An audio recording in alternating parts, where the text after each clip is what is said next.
All right, we're under a house here off of Old Shell Road, and we're just inspecting it due to realty, and this is very common for what we find. You see all this microbial growth and mold on the joist. It's just due to the moisture and humidity that's underneath the crawl space. There is a vapor barrier, and it's in pretty good shape. So likely where the moisture is coming in is from the air. So if you look right over there, you can see we got full ventilation in certain areas, and then certain areas are just there's just a wood siding around it. So what happens is customers, homeowners run air conditioning on the inside, and these floors get cool. And with the cool floor, and we have hot, humid air coming in from outside, coming across these cool floors, the moisture condenses on the subfloor and on the joist, and it grows this mold and microbial growth. So what we recommend for that is a product called encapsulation. What encapsulation is basically like a swimming pool liner for a crawl space. So we come around the perimeter and we hang a really heavy duty plastic liner, and that plastic liner seals any moisture, any air outside of the crawl space, so that hot, humid, moist air is not able to get under the crawl space and condense on the joist and cause degradation and mold growth in the joist. So that's what we would recommend for this. If the mold is an issue or a concern, is we would recommend encapsulation. We would also install a door right here. That door is kind of falling apart. We would install an aluminum composite door that seals, keep varmints out and all that. And then we would also install a dehumidifier down here. Anytime you encapsulate a crawl space, you have to dehumidify it or condition that airspace. So that's what we would do. That's what we would recommend. It's not a major project. We'll put that together and share that so that you guys can see kind of what we would recommend for the moisture issue. That little patch of mold looks like Burt Reynolds' mustache. There's some weird little fungal growth. So we'll address all this and get it in the report. All right, so now I'm back here right around where the bathroom area is.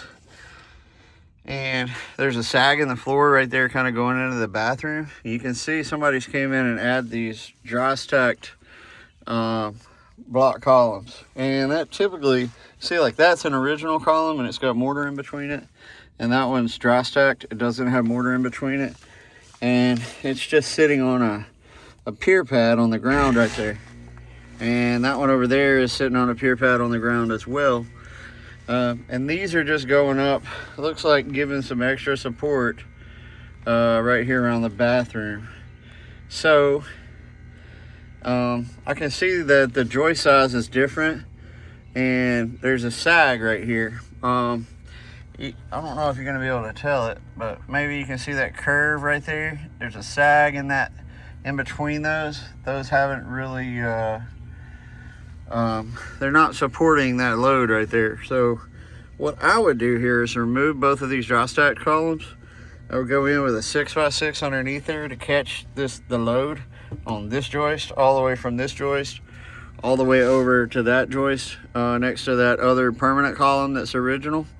And I would span a 6x6 under there with 2 of our supports that are structural steel and adjustable, and that will manage this area. Now there's some plumbing in the way, so it actually won't be able to catch this joist. It'll catch this joist to that joist over there. So there's 1, 2, 3, 4 joists that we would be able to bond with that 6x6, and that would help to flatten that area some. And you can tell that they've tried to do that before because, oops, it's kind of low. You can see where they've tried to jack on it and they've crushed that 2x6 right there, or puts a bunch of pressure on it. right there. So that's what we would recommend for the doorway at the bathroom to help stabilize that area some. And that's kind of the only real weirdness I see over here in this area. So we're gonna continue to crawl, and if we see anything else, we'll let you know. There's some nasty mold. Oh yeah. Right there. Some old water damage. Something maybe leaked around the chimney or something. There's been some repair done in there. That's just kind of a cobble together around that chimney. We're gonna go in there and figure out where that is and look at the floor and see if we think that's been properly repaired or not. I mean, it looks to be sturdy. I'm not picking on it too bad, but I want to go inside and look at it and just double check. This girder over here is something somebody's added. So they put some blocking in. If we're gonna go inside the house and look at that area. If there's not any like major problems in the area, we're not gonna recommend additional work there.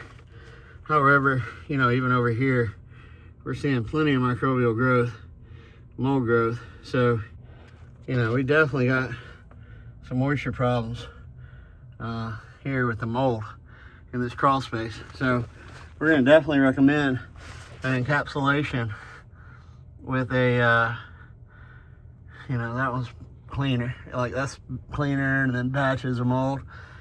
But we're gonna definitely recommend a mold treatment and encapsulation dehumidifier to stop this growth, because that's gonna eventually degrade the flooring and be a major future repair.